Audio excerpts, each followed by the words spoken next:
శ్రీమాత్రే నమః. ప్రేక్షకులకి ఆ లలితాంబిక అమ్మవారి యొక్క అనుగ్రహం పరిపూర్ణంగా కలగాలని మనస్ఫూర్తిగా కోరుకుంటూ మనం ఈరోజు చెప్పుకోబోయేటువంటి టాపిక్ సెప్టెంబర్ మాసంలో రాశి ఫలితాలు ఏ విధంగా ఉన్నాయి. ముఖ్యంగా లగ్నం నుంచి చూసుకోండి, చంద్రుడున్న రాశి కంటే కూడా అది ఇంకా ఎక్కువగా పనిచేస్తూ ఉంటుంది. అయితే ఇక్కడ గ్రహస్థితి ఏ విధంగా ఉంది అని చెప్పి చూసుకున్నట్లయితే మేజర్ ప్లానెట్స్ అయినటువంటి శని కుంభంలో వక్రించున్నాడు, వృషభంలో గురువు, రాహు ఏమో మీనంలోని, కన్యలో కేతు ఉంటాడు. ఇవి మాత్రం ఎక్కడా కూడా మనకి అంత తొందరగా మారవు. మిగతా గ్రహాలు కనుక చూసుకున్నట్లయితే కుజుడు మిథున రాశిలోని, అదేవిధంగా చంద్రుడు కర్కాటకంలో ప్రారంభమై మరలా మిథునం వరకు తన యొక్క సంచారం జరుగుతుంది. అందులో చంద్రుడితో పాటు బుధుడు కూడా కర్కాటకంలో ఉన్నాడు. కాకపోతే బుధుడు 5వ తేదీకి సింహంలోకి మారి మరలా 23వ తేదీకి ఇందులోకి మారుతున్నాడు, కన్యారాశిలోకి మారుతున్నాడు. అదేవిధంగా సింహరాశిలో రవి, శుక్రుడు కన్యారాశిలో నీచబడి ఉన్నాడు. ఆయన దాదాపుగా 19వ తేదీ వరకు ఉంటాడు. మరియు అదేవిధంగా ఈ కన్యారాశిలో శుక్రుడు 19వ తేదీ వరకు నీచబడి ఉన్నటువంటి సమయంలో పర్టికులర్గా ఏంటంటే నీచ స్థానంలో ఉండేటువంటి రిజల్ట్స్ కూడా నేను మీకు ప్రత్యేకంగా చెప్తాను. అందరూ అంటే జాతచక్రం ఉన్న వాళ్ళు లేని వాళ్ళు కూడా ఏం పాటించాలనేటువంటిది. సో అందుకని మీరు వీడియో ఎండింగ్ వరకు చూడండి.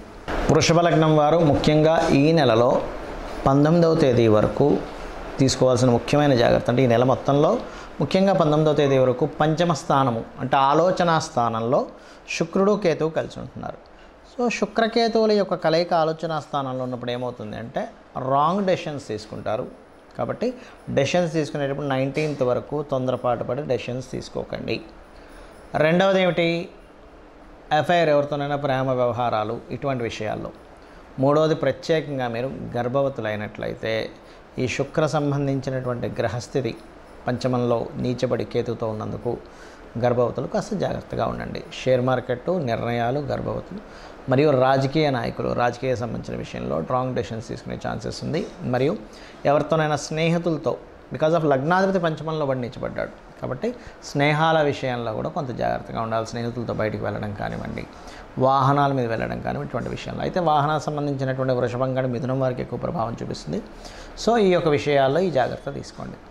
ఇక ఫినాన్షియల్గా ఎట్లా ఉంటుంది ఏమిటి అని చెప్పి చూసుకున్నట్లయితే ఫైనాన్షియల్గా భూములు, మెడికల్ రిలేటెడ్ సంబంధించిన ఎనీథింగ్ డిజిటల్ మార్కెటింగ్ చేసేటువంటి వారికి వీళ్ళందరికీ కూడా చాలా బాగుంటుంది. అందులో ఎటువంటి సందేహం లేదు. బికాజ్ ఆఫ్ మీకు మీ బుధుడు 5వ తేదీ నుంచి సింహరాశిలోకి మారుతూ 23వ తేదీ నుంచి పంచమంలోకి వెళ్తాడు బుధుడు. సో 23వ తేదీ తర్వాత మీరు తీసుకునే నిర్ణయాలు కావచ్చు, ప్లానింగ్స్ కావచ్చు, అన్ని విధాలా బాగుంటుంది. అందులో ఎటువంటి సందేహం లేదు. 4వ స్థానాధిపతి 4వ స్థానంలోనే 17వ తేదీ వరకు ఉంటున్నాడు కాబట్టి ప్రాపర్టీస్ లేదా గవర్నమెంట్ నుంచి పొందేటువంటి కొన్ని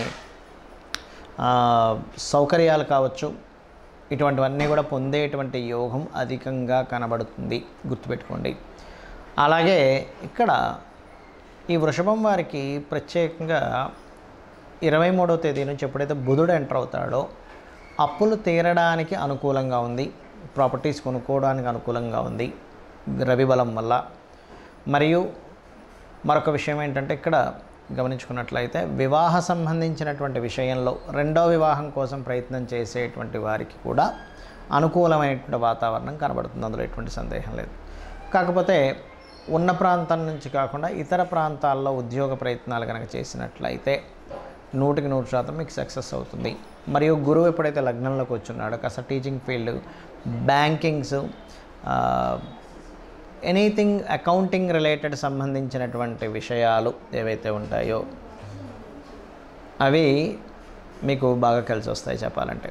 ఇక మరొక విషయం ఏంటంటే ఇక్కడ గమనించుకున్నట్లయితే ఈ పంచమ స్థానంలో శుక్రకేతువులు ఉన్నందుకు ఇవాళ రేపు మనకు సోషల్ మీడియాస్లో రకరకాల ఫ్రెండ్షిప్స్ ఇట్లాంటివి ఉంటాయి.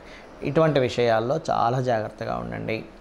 23వ తేదీ తర్వాత నుంచి మీరు చేసే ప్లానింగ్స్ చక్కగా కలిసి వస్తాయి, అందులో ఎటువంటి సందేహం లేదు. కాకపోతే పంచమంలో కేతు ఉన్నందుకు కొన్ని విచిత్రమైనటువంటి కొన్ని ప్రయోగాలు చేయడం వల్ల కూడా 23వ తేదీ తర్వాత నుంచి మీకు సక్సెస్ అనేటువంటిది వస్తుంది. ఇక మీరు చేయవలసిన దేవతారాధన ముఖ్యంగా శుక్రకేతు గ్రహాల దగ్గర దీపారాధన చేయండి. విష్ణు సహస్రనామాలు ఎక్కువగా చదువుతూ ఉండండి. గోవుకి తీపి చపాతీలు, గ్రాసం తినిపించండి, అన్ని విధాలా బాగుంటుంది. శుక్రుడు, కేతువు ఈ రెండు గ్రహాలు కూడా మనకి ఈ 19వ తేదీ వరకు దాదాపుగా ఈ యొక్క కన్యారాశిలో నీచబడి ఉంటున్నందుకు ప్రపంచవ్యాప్తంగా కానీ దేశవ్యాప్తంగా కానీ జరిగేటువంటి పరిస్థితులు ఏమిటి అంటే, కొన్ని దేశాలకు సంబంధించినటువంటి విషయంలో మనం అంటే 1వ తేదీ ముందు నుంచి దాదాపుగా ఆగస్టు నుంచే స్టార్ట్ అవుతుంటుంది. ఆర్థిక మాన్యం, ఎందుకంటే శుక్రుడు నీచ స్థానంలోకి వెళ్తున్నాడు కాబట్టి ఆర్థికంగా కొంతవరకు డౌన్ఫాల్ అనుకోండి, ఆర్థికపరమైనటువంటి చిక్కుల్లో ఇరుక్కోవడం అనుకోండి, ఇటువంటివి జరుగుతాయి దేశపరంగా చూసుకుంటే. ఇది శుక్రుడు కేతువుతో కలిసి కన్యా రాశిలో ఉన్నందుకు. మరి శుక్రుడు సహజంగానే అప్పుల స్థానంలో ఉంటున్నాడు వెళ్ళి.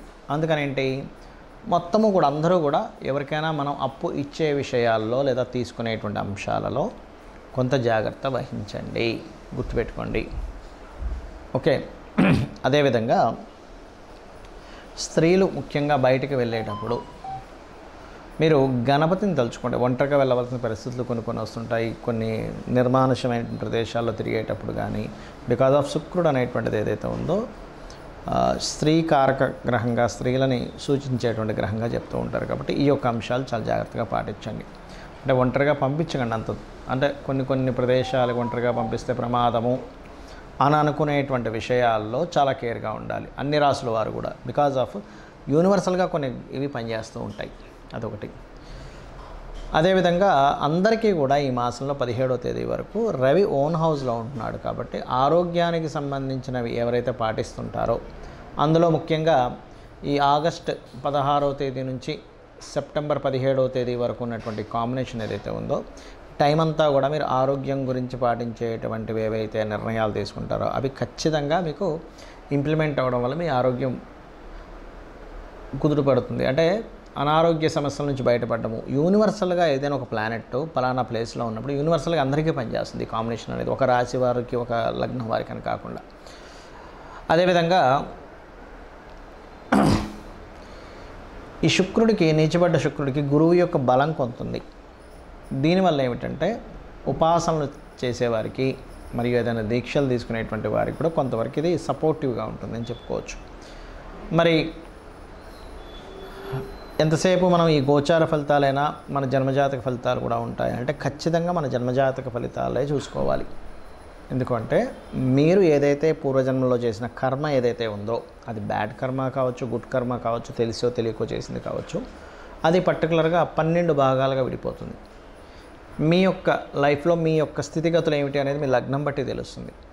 కష్టపడి బ్రతుకుతాడా లైఫ్ అంతా కూడా, లేనట్లయితే ఒక ఏజ్ వరకే ఎలా ఉంటుందా, దాని తర్వాత బాగుంటుందా, అది అన్ని విషయాల్లోని, నాట్ ఓన్లీ మీ పర్సనల్ విషయం అనే కాకుండా మీకు ధనం సంపాదించే విషయం కానివ్వండి, మీ కుటుంబ సభ్యుల విషయంలో కానివ్వండి, మీ యొక్క సిబ్లింగ్స్తో ఉండేటువంటి అంశాలు కానివ్వండి, మరియు అదేవిధంగా మీ యొక్క ఆస్తికి సంబంధించిన విషయాలు కానివ్వండి, అంటే ప్రాపర్టీ ఎప్పుడు కొనాలి. జ్యోతిష్శాస్త్రం ఎప్పుడు కూడా ఏం చెప్తుందంటే మీకు రూట్ చూపిస్తుంది.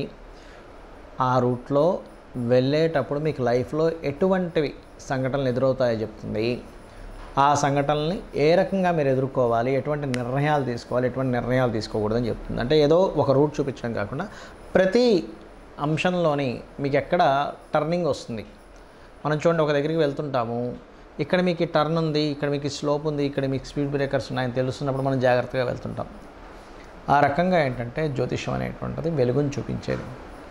మరి చాలామంది అంటారు ఏమండి మనం కర్మలో ఉన్నట్టుగా జరుగుతుందని. అది కూడా కొంతవరకు కరెక్ట్. ఎప్పుడు బలీయమైన కర్మ అంటారు, అంటే ఇంక తప్పదు అన్నప్పుడు, పర్టికులర్గా ఆ కర్మ తీర్చుకోవడానికి భూమి మీదకి వచ్చినప్పుడు దాని ప్రభావం ఉంటుంది. కానీ మిగతాదంతా కూడా ఆ యొక్క కర్మని తొలగించుకునేటువంటిది కూడా ఉంటుంది.